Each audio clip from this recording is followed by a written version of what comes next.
चलो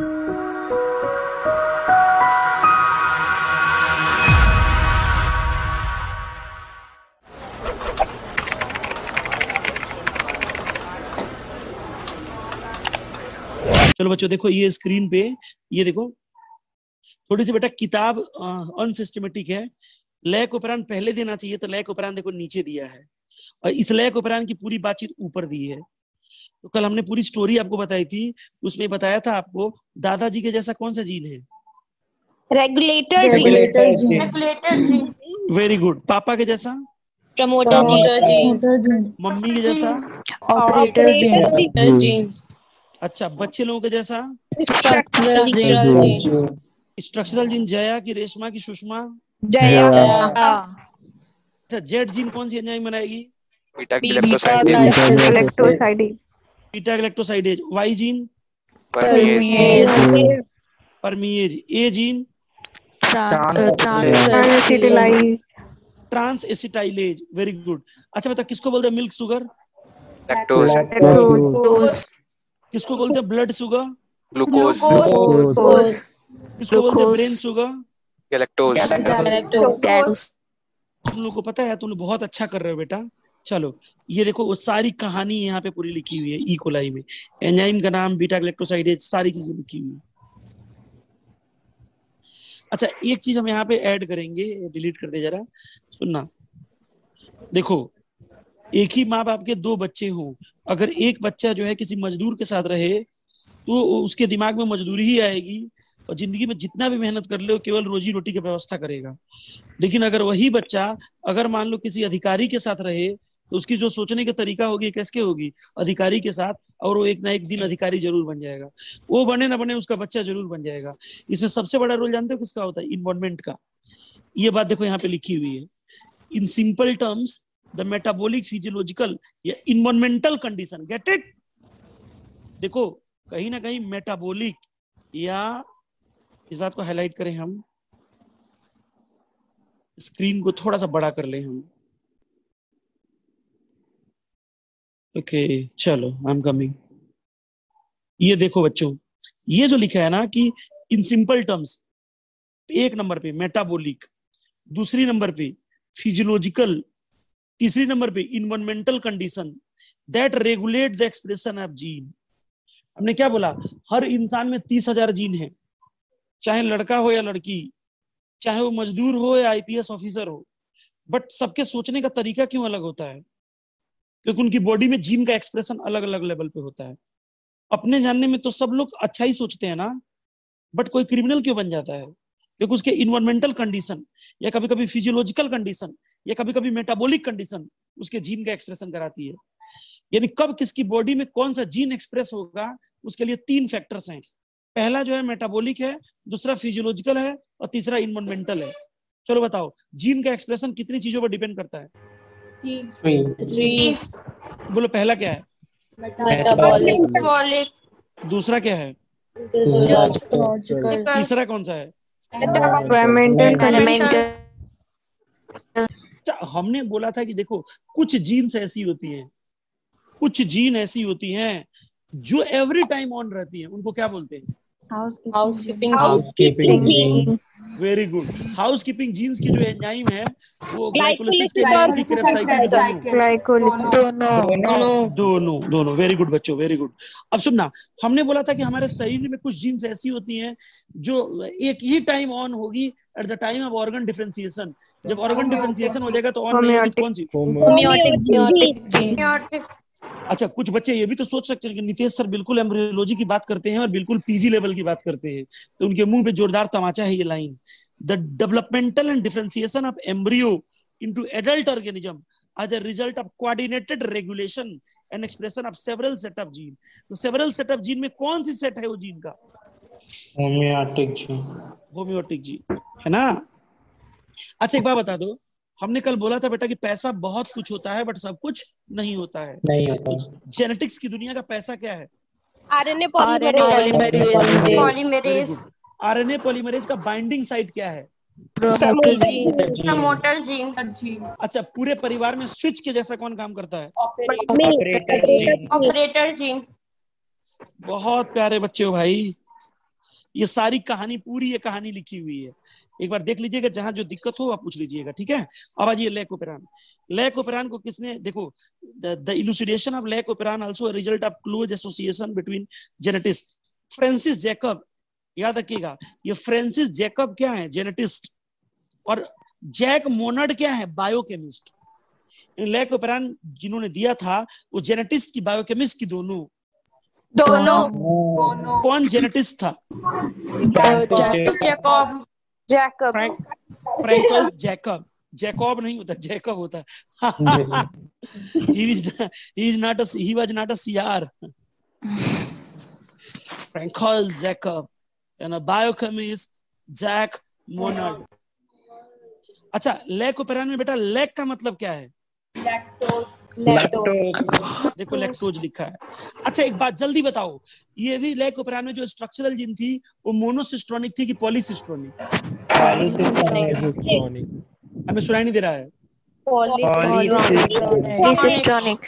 how do you came to know about कि वो पॉलीसिस्ट्रोनिक ही थी? अरे 3 थी भाई, एक होती तो मोनोसिस्ट्रोनिक। अरे जेड जीन, वाई जीन, ए जीन, यस, पॉलीसिस्ट्रोनिक स्ट्रक्चरल जीन। अच्छा इनके लिए, अच्छा ये बताओ, जो भी पॉलीसिस्ट्रोनिक में 3 जीन थी, जया में जेड वाई ए, तो इन सब में अलग अलग प्रमोटर थे कि एक ही थी? एक ही था। ये देखो, कॉमन प्रमोटर एंड रेगुलेटर। जल्दी बताओ, लैक ओपेरान में, जल्दी से तुरंत बताओगे, लैक ओपेरान में रेगुलेटर की संख्या कितनी है? एक। Very good. प्रमोटर की संख्या कितनी है? एक। ऑपरेटर की संख्या कितनी है? वन। स्ट्रक्चरल की संख्या कितनी है? 3। अब तुम समझ गए होगे हमने क्यों परिवार का एग्जांपल देके बताया था। किसी भी बच्चे के पापा कितने होते हैं, एक की कई? एक ही होते हैं ना। अब मम्मी कितनी होती है? एक। दादाजी कितने होते हैं? एक। अगर मम्मी पापा दादा के बच्चे एक होंगे कि कई हो सकते हैं? एक भी हो सकते हैं और कई भी हो सकते हैं। अगर एक होगा तो मोनोसिस्ट्रोनिक, कई होगा तो क्या होगा? पॉलीसिस्ट्रोनिक। आप लोगों को समझ में आ रहा है बच्चे लोग? Yes very good. अच्छा ये बताओ, रिप्रेसर सॉरी, चलो हाँ हाँ, ये बताओ, आरएनए पॉलीमरेज का बाइंडिंग साइट? Promoter gene. चलो रिप्रेसर प्रोटीन कौन बनाएगा? Regulator gene. रिप्रेसर प्रोटीन किसको बाइंड करेगा? Operator gene. पता है ये सब चीजें ना क्या है, मतलब 4 साल तैयारी करने के बाद भी बच्चों को पल्ले नहीं पड़ता है। तुम लोग क्लास 12 के बच्चे हो, कितने मस्त हो तुम लोग, सोचो एक एक क्वेश्चन तुमको याद है ना। अच्छा ये बताओ, तुम लोग रट रहे हो कि समझ समझ के पढ़ रहे हो? समझ के। अच्छा जब समझ समझ के पढ़ोगे तो रटने के लिए एक्स्ट्रा एफर्ट करना पड़ेगा कि अपने आप रट जाएगा? समझ गए? अगर किसी चीज के लिए एफर्ट नहीं करना पड़ रहा है ना तो समझो कि वो तुम्हें समझ में आ रहा है, लेकिन अगर घर पे बार बार याद करना पड़ रहा है तो समझ में नहीं आ रहा है। समझे? चलो अच्छा एक चीज और बताई थी, अब ये थोड़ा सा टिपिकल होगा बताना, क्या कि रेगुलेटर जिनका दूसरा नाम क्या है? Inhibitory gene. क्या बात है, गजब, इनहिबिटरी जीन। अच्छा आई जीन का मतलब इंड्यूसर है कि इनहिबिटर?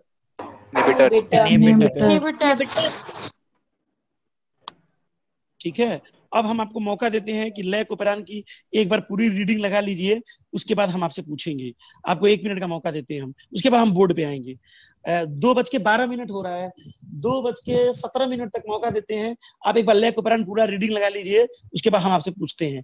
बाकी चीजें आपको हम करा चुके हैं, बाकी ये पूरी कहानी वही सब है। बच्चों हो गया? सर एक डाउट है। चलिए डाउट पूछ लीजिए।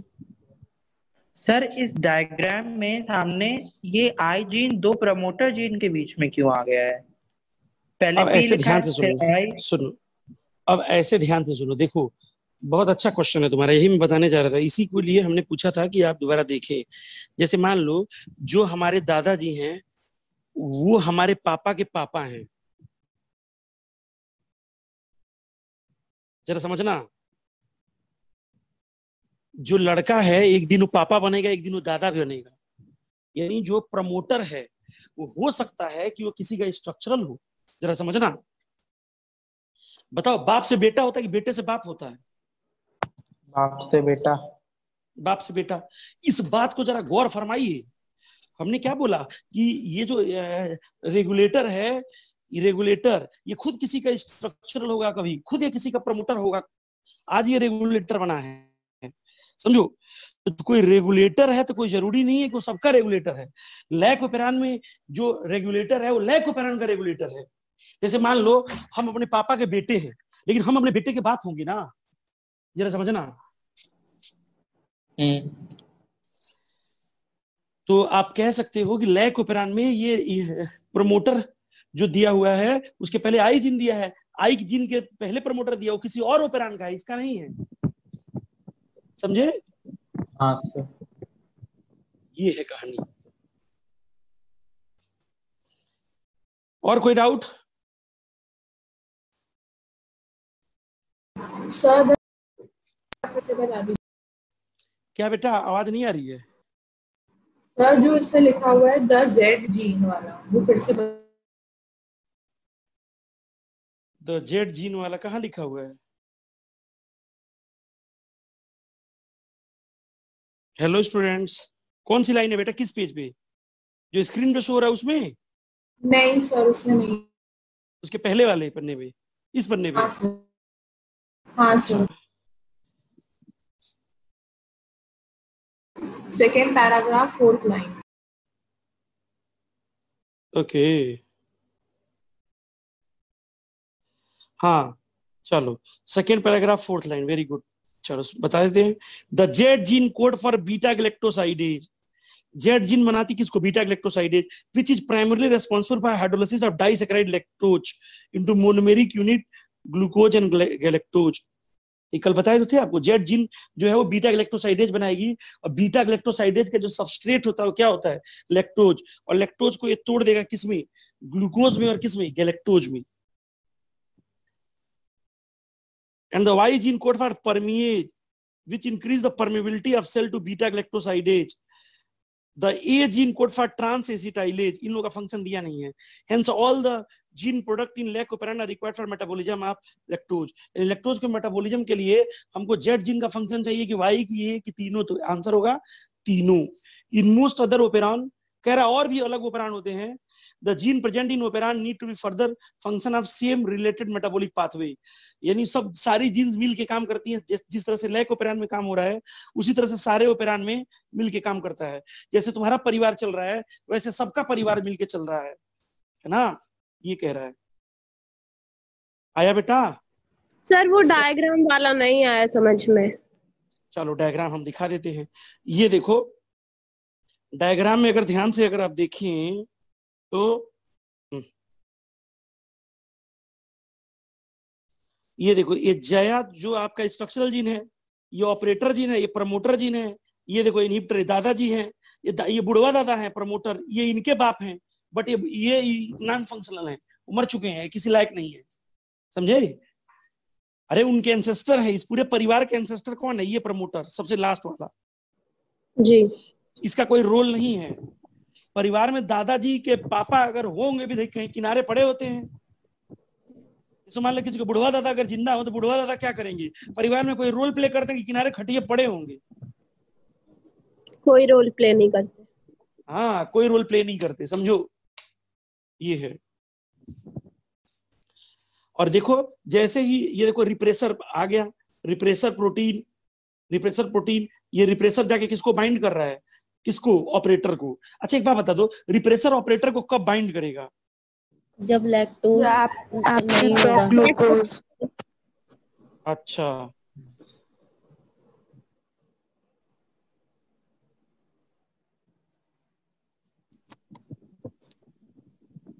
ये बताओ अगर लैक्टोज होगा तो जीन ऑन होगा कि ऑफ? ऑन। अगर लैक्टोज है तो रिप्रेसर बनेगा कि नहीं बनेगा? लैक्टोज है तो नहीं बनेगा। नहीं बनेगा तो लेकिन इनएक्टिव हो जाएगा। वेरी गुड, बनेगा लेकिन इनएक्टिव हो जाएगा। Repressor inactive. अच्छा, रिप्रेसर इनएक्टिव हो गया तो ऑपरेटर फ्री की bound, free, operator free. Operator free तो ट्रांसक्रिप्शन होगा कि नहीं होगा? होगा, होगा, ट्रांसलेशन, होगा, होगा, प्रोटीन, बनेगी, एंजाइम, बनेगी, ऑन की ऑफ। ऑन, चलो अच्छा, एक बार बता दो, अगर लैक्टोज नहीं है, लैक्टोज नहीं है तो रिप्रेसर बनेगा कि नहीं बनेगा? बनेगा, एक्टिव की इनएक्टिव? एक्टिव, ऑपरेटर फ्री की bound, bound, operator bound. Operator अगर बाउंड होगा उसके बाद ऑपरेटर बाउंड हो गया, ठीक है। ट्रांसक्रिप्शन होगा कि नहीं होगा? नहीं होगा, नहीं होगा, ट्रांसलेशन, नहीं, प्रोटीन, नहीं बनेगी, एंजाइम, नहीं नहीं बनेगी। समझना। अच्छा, अब इस पन्ने पे जो लाइन नीट में पूछी जाएगी, पहले से हाईलाइट कर दे रहा हूं, ये वाली लाइन। रिप्रेसर के थ्रू जो कंट्रोल होगा वो पॉजिटिव है कि नेगेटिव? नेगेटिव। Very good. अच्छा, एक इंटेक्स क्वेश्चन है ये कि glucose galactose can not act as inducer for the lac operon, can you think? अच्छा बताओ क्यों नहीं हो सकता है? Can you think how long the lac operon would express in presence of lactose? बताओ ग्लूकोज गैलेक्टोज क्यों नहीं हो सकता है सबस्ट्रेट? तो क्योंकि वही तो बनना है, हो जाएगा। वही बनना है। हाँ। और उसकी तो वही बनाने की तो जरूरत ही बनना नहीं है है, जब तो ऐसे जरूरत नहीं होगी। तो ये बताओ, अगर ग्लूकोज के प्रेजेंस में जो जीन की एक्टिविटी होगी वो मतलब ज्यादा होगी कि कम होगी? कम कम होगी। कम होगी। तो इसको बोलते हैं ग्लूकोज इफेक्ट, इसको बोलते हैं ग्लूकोज इफेक्ट। लिख जाए स्टार बना के point, in presence of glucose, in presence of glucose activity is lowered, such a effect is known as glucose effect. In presence of glucose activity is lowered, समझ गए? such a effect is known as glucose effect. अच्छा, 2030 के बाद एक project है जिसका नाम है ह्यूमन जीनोम प्रोजेक्ट। ये प्रोजेक्ट कहता है कि कोई जीन मतलब मरेगा ही नहीं, ह्यूमन को कोई बीमारी नहीं होगी, और मतलब ह्यूमन को जिस अवस्था में चाहे उस अवस्था में हम लोग रोक लेंगे। समझ में आ रहा है? इसका नाम है ह्यूमन जीनोम प्रोजेक्ट। ये आ गया पन्ना, ह्यूमन जीनोम प्रोजेक्ट। अब तुमको मैं 2 मिनट दे रहा हूं, तब तक मैं कैमरा जरा बोर्ड पे एडजस्ट कर लूं। सर एक क्वेश्चन। कुछ पूछ लो बेटा। सर सारे जीन्स के रेगुलेटर जीन रिप्रेसर प्रोटीन बनाएंगे? देखो, बुढ़ऊ का काम है खिसियाना, तो बुढ़ऊ तो खिसियाएंगे चाहे जो बुढ़ऊ हो, क्योंकि बुढ़ापे में अल्जाइमर पार्किंसन हो जाता है, वो बीमारियां हैं, वो लाइफ सबके बनाएंगे। कभी भी कोई और नहीं बनाएगा, रिप्रेसर ऑलवेज रेगुलेटरी बनाएगा। Okay sir. उम्मीद करते हैं कि आप सब लोग ये रीडिंग लगा लिए होंगे इस पन्ने की। देखिए, हम एक टॉपिक बताने जा रहे हैं जिसका नाम है ह्यूमन जीनोम प्रोजेक्ट। एक टॉपिक कराने जा रहे हैं जिसका नाम है human genome project. Human genome project, human genome project. देखो, आप जिस समय डॉक्टर बनने जा रहे हैं वो robotic surgery, nano medicine, nuclear medicine का दौर है। यानी अब जो भी सर्जन बनेंगे, आप देखिए, अब हम लोग करने जा रहे हैं robotic surgery, robotic surgery, robotic surgery, nano medicine, nano medicine, nano medicine, nano medicine. आप पढ़ने जा रहे हैं न्यूक्लियर मेडिसिन, न्यूक्लियर मेडिसिन। यानी अब ऐसे काम नहीं होगा क्या कि आपको दवा दिया, खाए, लेटे हुए हैं। समझो, ह्यूमन जीनोम प्रोजेक्ट क्या है कि ह्यूमन के जीनोम को पूरा सीक्वेंस कर लेंगे, उनके न्यूक्लियोटाइड के बेसिस जो, न्यूक्लियोटाइड बेसिस जो है ना, न्यूक्लियोटाइड से बेस पेयर जो है, उनको हम सीक्वेंस कर लेंगे। सीक्वेंस करके ये हम प्रेडिक्ट कर लेंगे कि इनको कौन सा बीमारी का क्या है, मतलब वल्नरेबल है, कौन सी बीमारी हो सकती है, इनको कैंसर हो सकता है कि नहीं हो सकता है, कौन सा कैंसर हो सकता है, तो उसमें किस म्यूटेशन का एक्सपोजर रोक दें, तो उस अकॉर्डिंग हम अपने लाइफ को कंट्रोल कर लेंगे। याद रखिएगा। तो आज ये जो robotic surgery, nano medicine, nuclear medicine और भी दुनिया भर की चीजें हैं, क्रिस्पर थियरी, ये थियरी, वो थियरी, डिजाइनर बेबी का कॉन्सेप्ट, वो सारी चीजें, ये सब ह्यूमन जीनोम प्रोजेक्ट चीजें हैं। ह्यूमन जीनोम प्रोजेक्ट एनसीईआरटी के according this was launch in 1990, 1990 में लॉन्च हुआ था, और ये 2000 2003 में कंप्लीट हुआ था और ये 13 साल चला, 13 इयर्स। ये पहला स्टेज है, फर्स्ट स्टेज है human genome project. Second stage, third stage, ऐसे स्टेज है। एक अपने साइंटिस्ट का नाम सुना होगा आपने, स्टीफन हॉकिंस। स्टीफन हॉकिंस कहता है there is any God I will force him to stand in front of me. Stephen Hawkins बोलता था क्या कि अगर दुनिया में भगवान है उसको मजबूर कर दूंगा सामने आने। कितनी जबरदस्त चुनौतीपूर्ण स्टेटमेंट देते थे। सोचो he is no more, but उन्होंने कुछ दिनों जिंदा रह गए होते, बहुत कुछ कर चुके होते। मैं आपको इतना बताना चाह रहा हूँ कि ह्यूमन जीनोम प्रोजेक्ट एक बहुत बड़ा प्रोजेक्ट है। ये 1990 में स्टार्ट हुआ था फर्स्ट स्टेज इसका, 2003 में फर्स्ट स्टेज कंप्लीट हुआ, 2010 में सेकंड स्टेज कंप्लीट हुआ, ऐसे ही 30 तक है पूरा। समझो, तो जो एनसीईआरटी में लिखा है वही हम पढ़ेंगे। Human genome project launch in 1990, कब पूरा हुआ? 2003। कितने साल चला? 13 साल। याद रखिएगा, ये जो प्रोजेक्ट है वो एक मेगा प्रोजेक्ट है। जो मेगा प्रोजेक्ट है, बहुत बड़ा प्रोजेक्ट है। मतलब कोई भी एक कंट्री की औकात नहीं है इस प्रोजेक्ट को काम कर लेना, इसीलिए याद रखिएगा मेगा प्रोजेक्ट है। देखो, इसमें हम कहें ह्यूमन के जीनोम में 3.3 × 10⁹ बेस पेयर है। Total base pair human genome, human के जीनोम में जो बेस पेयर है वो 3.2 × 10⁹। अगर हम कहें एक बेस पेयर की सीक्वेंसिंग का खर्चा $3 है। एक बेस पेयर का सीक्वेंसिंग का जो खर्चा आएगा, एक्सपेंडिचर आएगा, वो $3 है। तो इस टोटल बेस पेयर की सीक्वेंसिंग का खर्चा $9 billion. O my God, such a huge amount, $9 billion. मैं बात कर रहा हूँ human genome project. Human genome project 1990 में लॉन्च हुआ था, 2003 में कंप्लीट हुआ, 13 साल चला था। ये मेगा प्रोजेक्ट है। एक बेस पेयर की सीक्वेंसिंग का खर्चा $3 है। $9 बिलियन टोटल रुपया लगेगा। ये किसी एक कंट्री के बस की बात नहीं है, बहुत कंट्री है, लेकिन जो मेन कंट्री इस प्रोजेक्ट में है वो याद रखिएगा USA, China, Japan, France. USA है, चाइना है, जापान है, फ्रांस है। अब सोच लो, ये मैं देखो, चाइना, यूएसए, जापान तीनों मिलेगा तो ऐसे सब साफ हो जाएगा। फ्रांस है तो ये बहुत बड़ी महाशक्तियां हैं। यूएसए, अमेरिका हो गया, चीन हो गया, जापान हो गया, फ्रांस हो गया, इवन बहुत कंट्रियां। बट एनसीईआरटी जिसको लिख रही है उसी को हम पढ़ते हैं। USA, China, Japan, Germany, France and all. Germany भी है, फ्रांस भी है। समझना। अब आपको बताएं क्या कि अगर टोटल जो हम सारे बेस को सीक्वेंस किए इतना पैसा खर्च करके, तो जो उसे डेटा निकला, अगर जो भी उसे डेटा हमने बाहर निकाला, अगर उस डेटा का एक बुक बनाए, एक किताब बनाए, तो उस किताब की क्या मतलब हैसियत होगी वो बताया आपको। कि अगर हम कहें कि एक बुक में 1000 पन्ने हों, अगर एक बुक में 1000 पेजेस हों, अगर एक पेज में 1000 लेटर्स हों, तो ऐसी 3300 किताबें लिखी जाएंगी। Oh my God, imagine, see the beauty of the human body. मानव के शरीर की सुंदरता को देखो। हमने क्या बोला? ह्यूमन के जीनोम को जब सीक्वेंस किया गया तो उसे जो डेटा निकला, अगर उस डाटा को किताब का रूप दे, तो एक किताब में अगर 1000 पन्ने हैं, एक पन्ने में 1000 लेटर है, तो 3300 किताबें लिखी जाएंगी। ह्यूमन ब्रेन से इस 3300 किताबों को पढ़ के क्या है कंक्लूजन निकालना, हालत खराब हो जाएगी, इम्पॉसिबल है। फिजिक्स, केमिस्ट्री, बायो 3 किताबें पढ़ के आपकी फटी रहती है, कोचिंग कर रहे हो, 3300 किताबें पढ़ के कुछ डिजाइन करना हो तो असंभव है। ह्यूमन ब्रेन नहीं कर पाएगा, समझो। इसीलिए यहाँ जन्म होता है और new branch of biology, biology का न्यू ब्रांच है जिसका नाम बायो इन्फॉर्मेटिक्स है। Let me introduce a new branch of biology, bioinformatics। आप देखेंगे लोग करते हैं BTech in bioinformatics, MTech in bioinformatics. अब तो यूनिवर्सिटीज में एमएससी इन बायोइन्फॉर्मेटिक्स है, बट एमएससी में तो उतना कुछ नहीं है, बट बीटेक, एमटेक, बायोइन्फॉर्मेटिक्स को तो बहुत कुछ है।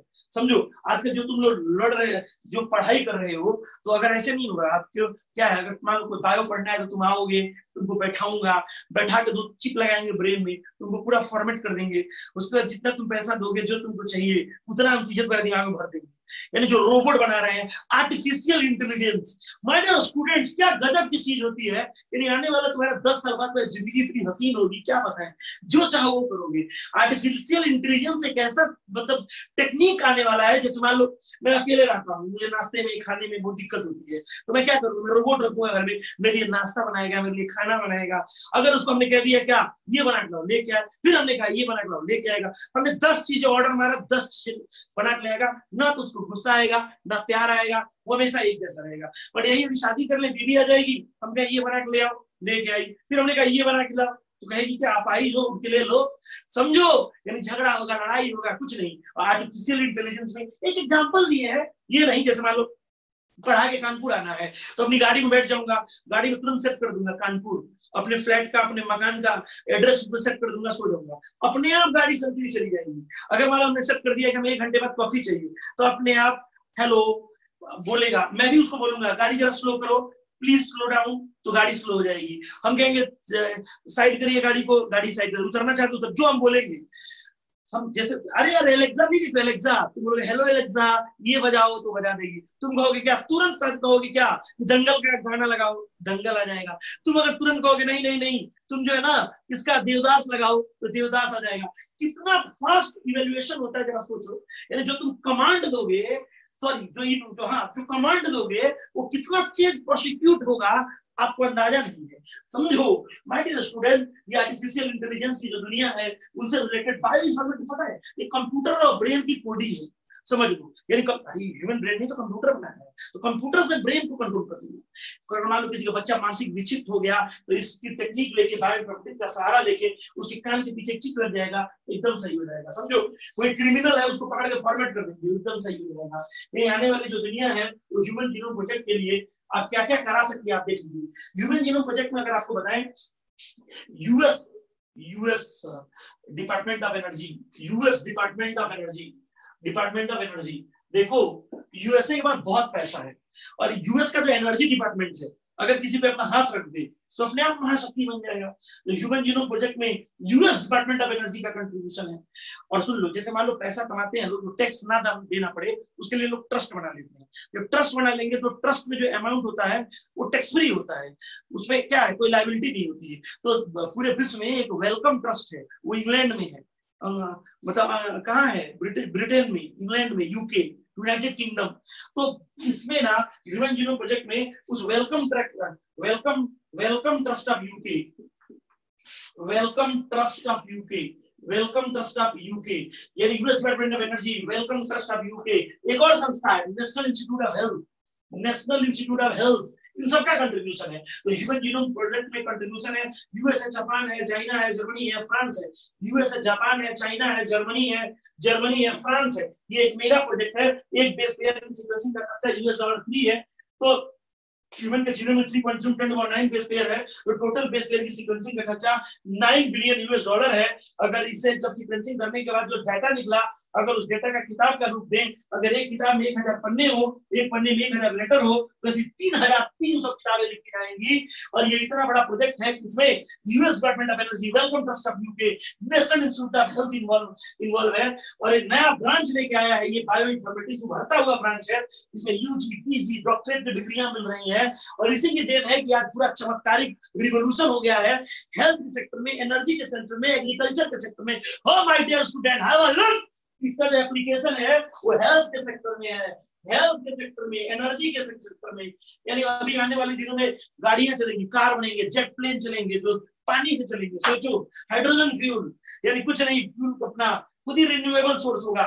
आपको पता है green energy, my dear students, green energy ऐसी एनर्जी होती है, जैसे हम देखो हवा से, पानी से अगर बिजली बनाने, हवा जो बह रहा है उसी से कार चालू हो जाएगी, सनलाइट से, एयर से, ये जो एनर्जी हो, ग्रीन, ये सारी कॉन्सेप्ट भाई साहब इसको एक्सप्लेन करें तो हम 2-3 दिन बोल सकते हैं इसके ऊपर, ह्यूमन जीनोम प्रोजेक्ट के ऊपर।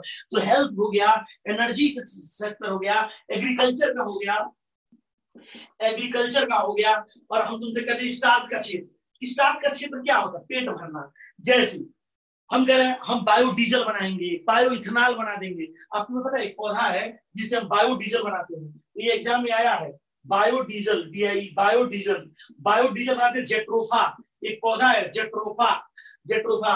एक और क्वेश्चन पूछता है बायो इथेनॉल, बायो इथेनॉल क्या है? मेज।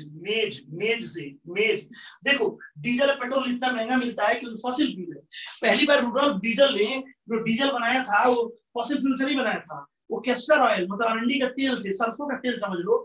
अगर मान लो पौधों के प्रोडक्ट से अगर गाड़ियां चलने लगे कितना अच्छा होगा सोचो। तो बायोडीजल एक पौधा है जेट्रोफा। आजकल तुम में से कुछ लोगों में जिनके खेती भी होती है जेट्रोफा की, बायोडीजल निकालते हैं, मेज से बायो इथेनॉल बनाते हैं। तो ये सारी चीजें मतलब हम क्या बोल रहे हैं कि ह्यूमन जीनोम प्रोजेक्ट से हम इतना एक्साइटेड हो गए कि हमने इसे निकले हुए डाटा को अपने स्टैंडर्ड को उठाने में किया, चाहे वो स्टाफ का क्षेत्र हो या हेल्थ का क्षेत्र हो या एनर्जी का क्षेत्र हो या एग्रीकल्चर का क्षेत्र हो। यही नहीं, हमने ह्यूमन के जीनोम सीक्वेंस करने के बाद हमने फंगस के जीनोम को सीक्वेंस किया, हमने बैक्टीरिया के जीनोम को सीक्वेंस किया। ईस्ट एक ऐसा फंगस है जिसके जीनोम को सीक्वेंस किया गया। ईस्ट नॉन माइसीरियल फंजाई है, अमाइसीरियल फंजाई है, स्यूडोमाइसीरियल फंजाई है, सुपर फंजाई है, सुगर फंजाई है, फर्मेंटेशन फंजाई है। ईस्ट की ही देन है कि आज इतने वैक्सीन रिकम्बिनेंट डीएनए टेक्नोलॉजी का सहारा लेके हेपेटाइटिस बी जैसी खतरनाक बीमारी का वैक्सीन, और इवन कोरोना पे भी जो काम कर रहे हैं वो इसी की देने की कर रहे हैं, नहीं तो पूरी मानव आबादी साफ कर देता।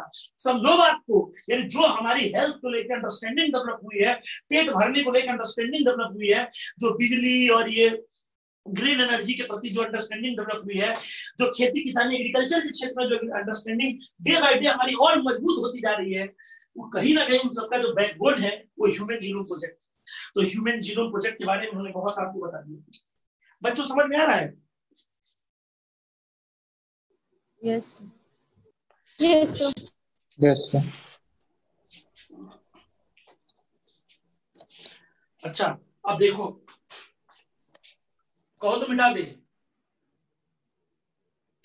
आज आवाज नहीं आ रही बेटा, मिटा दे। Yes sir. हाँ सर।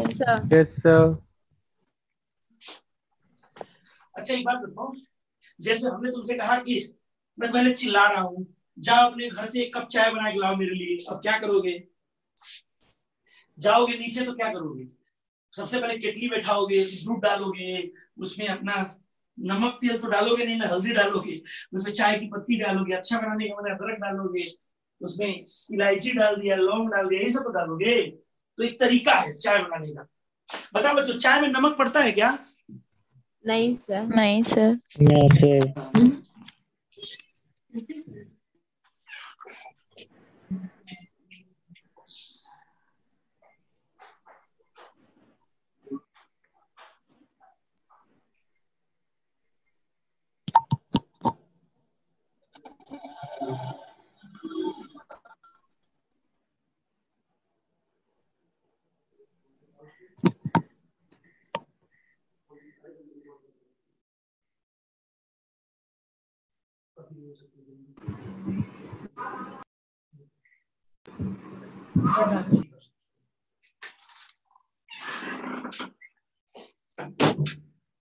हाँ बच्चों देखो, चाय में हल्दी पड़ेगा? हल्दी नहीं सर। चीनी पड़ेगा? यस हाँ। तो चीनी पड़ भी सकता है और नहीं भी पड़ सकता है। मतलब मतलब हम कहें बिना चीनी वाली, तो बिना चीनी वाली बना सकते हो ना? Yes sir. मतलब हर चीज का प्रोसीजर होता है। जैसे मान लो तुमको बायो तो बहुत लोग पढ़ाते हैं, मेरा भी पढ़ाने का तरीका है, अपना अलग तरीका है, सबका तरीका है ना? तो बायो में हम तुमको लहसुन की खेती करना थोड़ी ना सिखाएंगे, बायोलॉजी पढ़ाएंगे, बट अपना स्टाइल है अपना अलग अलग सबका। उसी तरह हम कहें कि जीनोम सीक्वेंसिंग,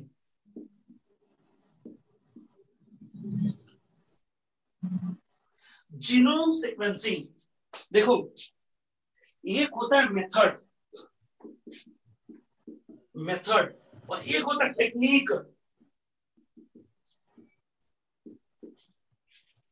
देखो चाय बनाने के सबके मेथड अलग होंगे, बट अगर टेक्निक हो तो टेक्निक सबका एक होता है, टेक्निक यूनिवर्सल होता है। वो हमारे लिए, तुम्हारे लिए, सबके लिए भी टेक्निक होगी, बट मेथड अलग होंगे। एक बात बताओ, अगर हमने कहा कि कढ़ी बना दो, तो कढ़ी सब लोग एक ही, तो सब जैसे मान लो तुम सब लोगों के घर पे कढ़ी बने, तो सबका कढ़ी का टेस्ट एक ही जैसा होगा कि अलग अलग? अलग अलग। समझो किसी के हाथ की कढ़ी ऐसी होगी कि मजा आ जाएगा खा के, और किसी की ऐसी होगी, ठीक है, किसी का ऐसा, अरे यार क्या बना दिया अलग। समझो बात को। तो मेथड्स जो होते हैं ना वो डिफर करते हैं। तो ह्यूमन के जीनोम को मेथड की बात कर रहे हैं, तो मेथड की बात करें तो मेथोडोलॉजी, जब तुम मास्टर आपका डिग्री वीडियो कर ऑफ लोगे, हो गया है। वीडियो आवाज नहीं आ रही बच्चों, आपका वीडियो ऑफ हो गया सर। वीडियो ऑफ हो गया, आ रहा है वीडियो भी, अब आ रहा है। पता नहीं क्या हो जा रहा है आज, डिस्टर्ब कर दिया पूरा। हाँ, हम कह रहे जीनोम की सीक्वेंसिंग के मेथोडोलॉजी दिया हुआ है, तो मेथोडोलॉजी दो मेथोडोलॉजी होगा। देखो जैसे मान लो बायो पढ़ना है तो दो तरीका है, एक केवल इंपॉर्टेंट पढ़ लो, एक पूरा पढ़ लो। जैसे हम कोई भी पढ़ाई करते हैं तो हम सेलेक्टिव स्टडी में भरोसा नहीं करते हैं, ठीक है, हम पूरा ही पढ़ लेते हैं एक बार और उसके एकदम रिलैक्स हो जाते हैं। और जो लोग सेलेक्टिव पढ़ते हैं उनकी फटी रहती है, पता नहीं आएगा कि नहीं आएगा, कहीं ज्यादा आ गया कहीं आ गया, समझो।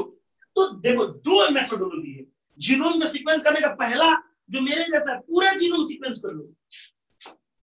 अच्छा सुनो, ये हिम्मत सब लोग नहीं कर पाते। जैसे हमारे पढ़ाई करनी है पूरा पढ़ाई कर लो, कुछ छोड़ो ही नहीं, ये ब्लाइंड अप्रोच होता है। और दूसरा एक सेलेक्टिव स्टडी, जो ज्यादातर लोग करते हो सेलेक्टिव। तो जीनोम की सीक्वेंसिंग में आपको बताएं more than 98% do not code, less than 2% code for protein।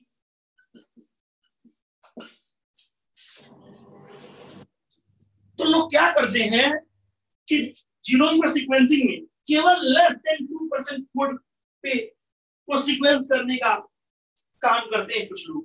तो हम क्या बोल रहे हैं, पहला सबसे कॉमन तरीका कि 98% छोड़ दो, केवल लेस देन 2% जो प्रोटीन को कोड करता है उसी को निकाल लो। इसको हम लोग बोलते हैं, तो लेस देन 2% कोड पर प्रोटीन होता है, उसको बोलते हैं EST। इसका फुल फॉर्म होता है express sequence text.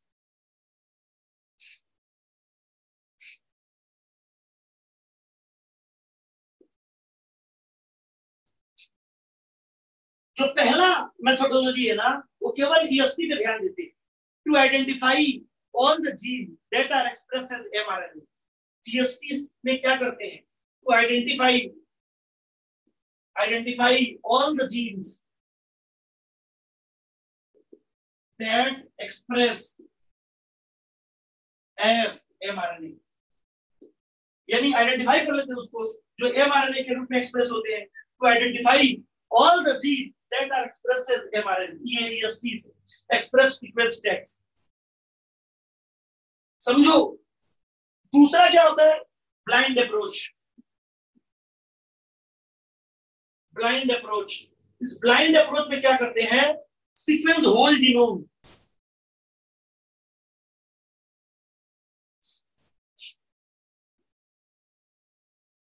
And later मैंने बाद में assign which is coding and which is non coding।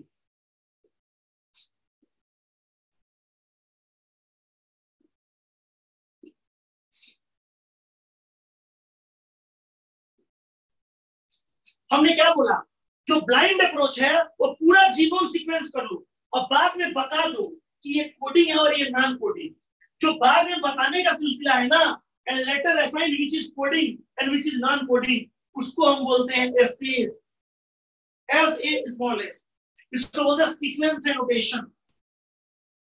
Sir video off हो गया आपका फिर से। सर आपका वीडियो ऑफ हो गया। तो ह्यूमन के जीनोम को सीक्वेंस करने के मेथोडोलॉजी की बात करें तो आप देख रहे हो, तो सबसे पहला है to identify all the gene that are expressed as mRNA। Sir नहीं देख पा रहे, इसको बोलते हैं express sequence text. Video off हो गया। कोई कुछ बोल रहा है क्या बेटा, समझ में आ रहा है? तो बच्चों स्क्रीन पे एनसीईआरटी दिख रही है? Yes sir. अब दिक्कत नहीं होगी। देखो ह्यूमन जीनोम प्रोजेक्ट हमने काफी कुछ करा दिया है, इसमें कुछ चीजें रटने वाली हैं वो आपको करा देते हैं। देखो जो सारी चीजें पढ़ाई in the preceding section you have learn the sequence of base in DNA, जो पहले पढ़ चुके हो बता रहा है। देखो जो भी ह्यूमन जीनोम प्रोजेक्ट है 1990 में लॉन्च हुआ था, 1990 में लॉन्च हुआ था, ठीक है, 2003 में कंप्लीट हुआ था। ये 13 साल चला था, 13 ईयर। और इसमें देखो जीनोम में 310/9 बेस पेयर है, एक बेस पेयर की सीक्वेंसिंग खर्चा $3 है, टोटल खर्चा $9 बिलियन है, 9 बिलियन। अगर किताब का रूप दे, एक किताब में 1000 पन्ने हो, एक पन्ने में 1000 लेटर हो, तो 3300 किताबें लिखी जाएंगी।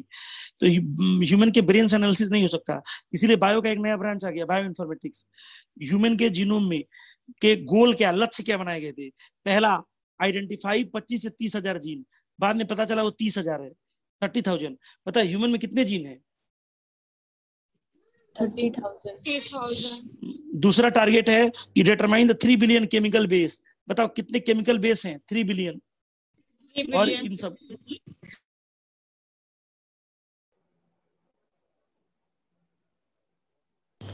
Hello, yes sir. इसे देखो, store this information in database, यानी जो भी निकला है तुम्हारा बायो इन्फॉर्मेटिक्स के थ्रू, जो डाटा है वो पेन ड्राइव में रखोगे, डेटाबेस बना के रखोगे। ये नहीं कि वो किताबें रखेंगे, सड़ जाएगा किताब, बारिश में भीग जाएगा, दिक्कत होगा।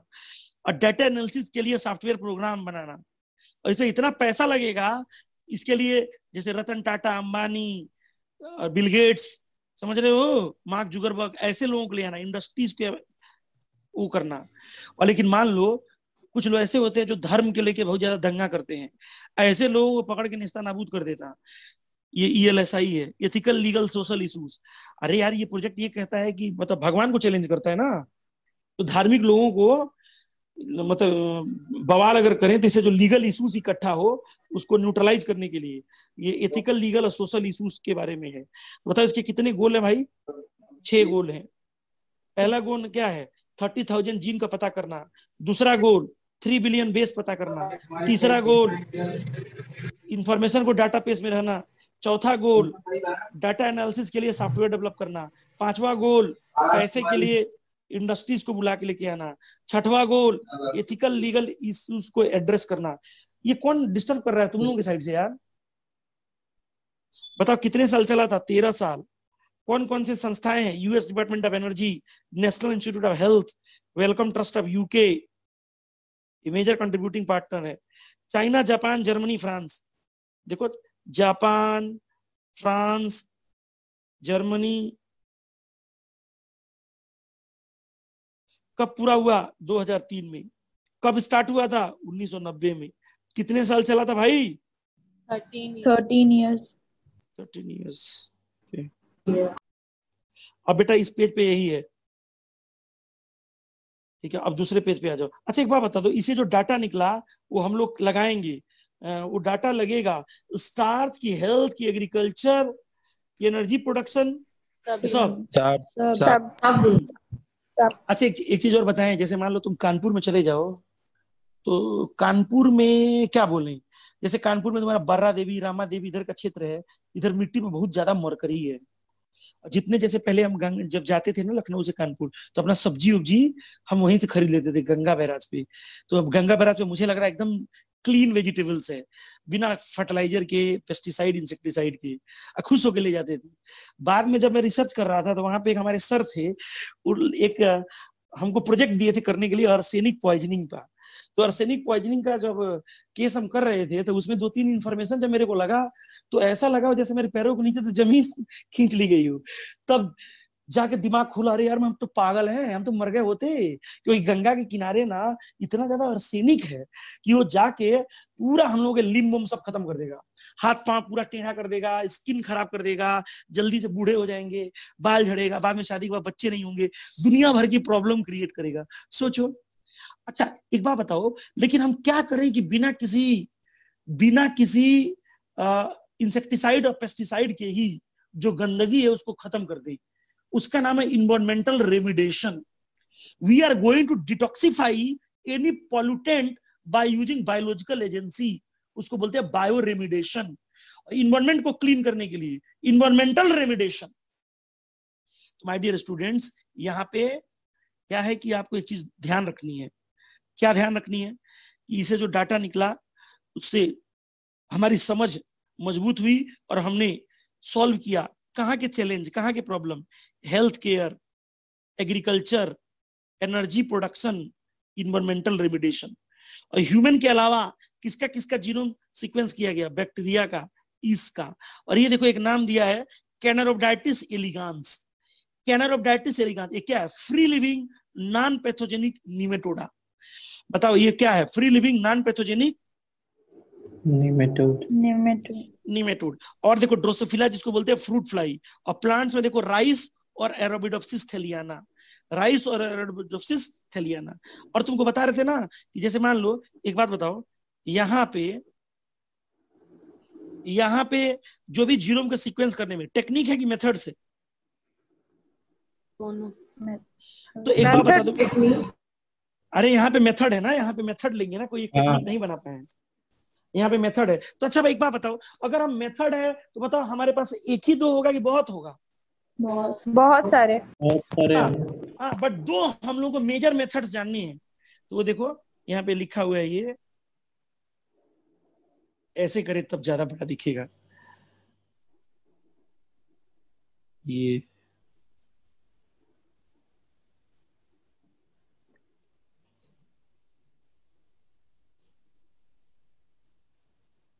ये देखो टू मेजर अप्रोच।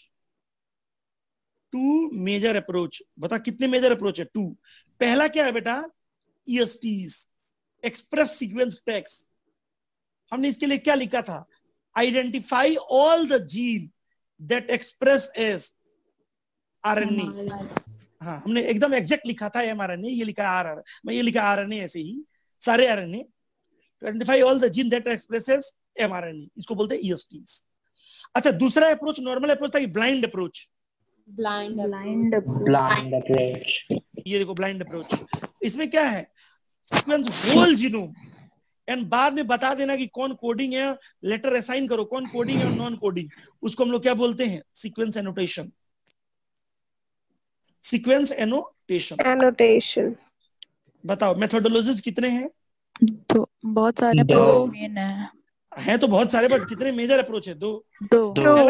अच्छा एक बात बता दो, तुम बोलोगे EST या ऐसे, ठीक है? To identify all the gene that express as mRNA। EST का full form? Express sequence tags. अच्छा, जो ब्लाइंड अप्रोच है उसमें कोडिंग निकालेंगे कि नॉन कोडिंग की? दोनों। बाद में बता देते हैं कि ये कोडिंग और ये नॉन कोडिंग, उसको क्या बोलते हैं? Sequence annotation. अब इसमें एक कॉन्सेप्चुअल चीज है, तो जो कॉन्सेप्चुअल चीज है वो मैं आज नहीं कराऊंगा। अभी हम एक चीज कराने जा रहे हैं आपको। ये क्या आ गया भाई? आ रहा हूं, 1 मिनट।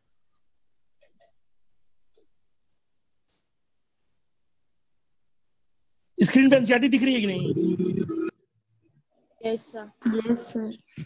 अब इसमें देखो ह्यूमन जीनोम प्रोजेक्ट के सेलियन फीचर्स दिए हुए हैं। जो सेलियन फीचर्स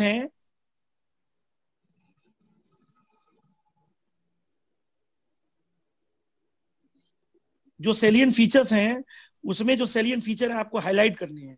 तो पहला देखो, इसमें टोटल 9 सेलियन फीचर है। पता है ह्यूमन जीनोम में कितने सेलियन फीचर है? 9। तो ह्यूमन के जीनोम में पहला क्या है? 3164.7 मिलियन न्यूक्लियोटाइड बेस है। पता कितने मिलियन न्यूक्लियोटाइड बेस है? 3164.7। बोलो 3164.7। एक एवरेज जीन में 3000 बेस है। पता एक एवरेज जीन में कितने बेस हैं? 3000। सबसे बड़ी जीन का नाम क्या है? डिस्ट्रोफिन। उसमें कितने बेस है? 2.4 मिलियन। उसमें कितने हैं? 2.4 मिलियन।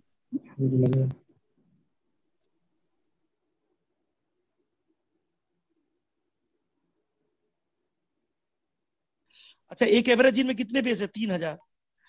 सबसे बड़ी जीन का नाम क्या है? डिस्ट्रोफिन। कितने? 2.4 मिलियन। टोटल जीन कितने हैं? 30,000। पहले मानते थे कितना? 80,000 से 1,40,000। ऑलमोस्ट 99.9% न्यूक्लियोटाइड सबके सेम होते हैं। मोर देन 50% डिस्कवर्ड जीन का फंक्शन क्या है? अननोन। लेस देन 2% प्रोटीन को कोड करते हैं। ह्यूमन के जीनोम में लार्ज पोर्शन है क्या? Repetitive DNA. रिपीटेटिव डीएनए का डायरेक्ट कोडिंग फंक्शन नहीं है, but shed light on chromosome structure, dynamics और इवोल्यूशन। जो सैटेलाइट डीएनए होता है, रिपीटेटिव डीएनए, ये क्या है, इसके बारे में हम पढ़ाएंगे किसमें, डीएनए फिंगरप्रिंटिंग में। और क्रोमोसोम 1 में मोस्ट जीन होता है 2968, वाई में फ्यू जीन होता है 231। एक वन क्वेश्चन पक्का आएगा इससे। ह्यूमन के जीनोम में 3164.7 मिलियन न्यूक्लियोटाइड बेस है, एवरेज जीन में 3000 बेस है, सबसे बड़ी जीन डिस्ट्रोफिन है 2.4 मिलियन है, टोटल जीन 30,000 है। पहले मानते थे 80,000 से 1,40,000। 99.9% न्यूक्लियोटाइड बेस सबके सेम है। मोर देन 50% डिस्कवर्ड जीन का फंक्शन अननोन है। लेस देन 2% प्रोटीन को कोड करती है। ह्यूमन के जीनोम में लार्ज पोर्शन रेपिटेटिव है। रेपिटेटिव डीएनए का डायरेक्ट कोडिंग फंक्शन नहीं है, बट क्रोमोसोम के स्ट्रक्चर, डायनामिक्स और इवोल्यूशन में रोल प्ले करती है। सबसे ज्यादा जीन, मोस्ट जीन किसमें है, क्रोमोसोम 1 में। क्रोमोसोम 1, और क्रोमोसोम 1 में कितने हैं, 2968।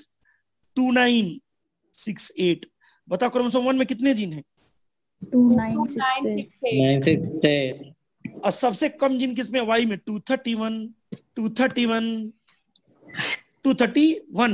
अगर ह्यूमन का पूरा जीनोम निकाल लो तो उसमें तुम देखोगे 1.4 मिलियन लोकेशन ऐसे होंगे जहां पे केवल एक बेस का अंतर होगा। इसको निप्स बोलते हैं। 1.4 मिलियन लोकेशन ऐसे हैं जहां पे सिंगल बेस का डिफरेंस है, उसको निप्स बोलते हैं। सिंगल न्यूक्लियोटाइड पॉलीमॉर्फिज्म बोलते हैं। तो ये एक बार कल लर्न कर लेना। पता है ह्यूमन के जीनोम में कितने न्यूक्लियोटाइड बेस हैं? क्या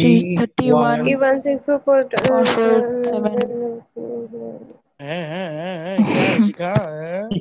364.7 मिलियन न्यूक्लियोटाइड बेस है। 364.7। अरे 3000 मिलियन यानी 3 बिलियन। 3000 मिलियन माने 3 बिलियन। तो पहले गोल में नहीं रटे थे तुम अभी कि 3 बिलियन बेस का पता करो, तो 3 बिलियन में एग्जैक्ट कितना है जब निकाले तो निकला कितना, 3164.7। 3164.7 मिलियन न्यूक्लियोटाइड बेस है। ह्यूमन के एवरेज जीन में 3000 बेस हैं। सबसे बड़ी जीन डिस्ट्रोफिन है, उसमें 2.4 मिलियन है। टोटल जीन 30,000 है। पहले मानते थे 80,000 से 1,40,000। पहले मानते थे 80 के से 1.4 के, बट निकला कितना, 30 के। खोदा पहाड़ और निकली, समझे? मोर देन 50% डिस्कवर्ड जीन का फंक्शन अननोन है। लेस देन 2% प्रोटीन को कोड करता है। याद है ना? यस। अच्छा, जो भी रिपीटेटिव डीएनए है ह्यूमन के जीनोम में ज्यादा है कि कम है? बहुत ज्यादा है। बहुत ज्यादा। अच्छा, उसको हम लोग क्या बोलते हैं, कद्दू डीएनए की satellite DNA? Satellite DNA, junk DNA सब कुछ पढ़ा चुके हैं तुम्हें। ये याद है ना? They do not have any direct coding function, but shed light on chromosome structures, dynamics and evolution. अच्छा, क्रोमोसोम 1 में लिस्ट जीन है कि मोस्ट जीन? Most genes. 29। चिल्लाओ वहीं पे खूब तेज। 2968। 2968। अच्छा, क्रोमोसोम वाई में मोस्ट है कि फ्यू है? अरे बाप रे बाप, 3 7 हो गया। सॉरी। चलो एक बार रट लेना घर पे, चिल्ला उछल रटना, बंदर जैसे गुलाटियां मार के।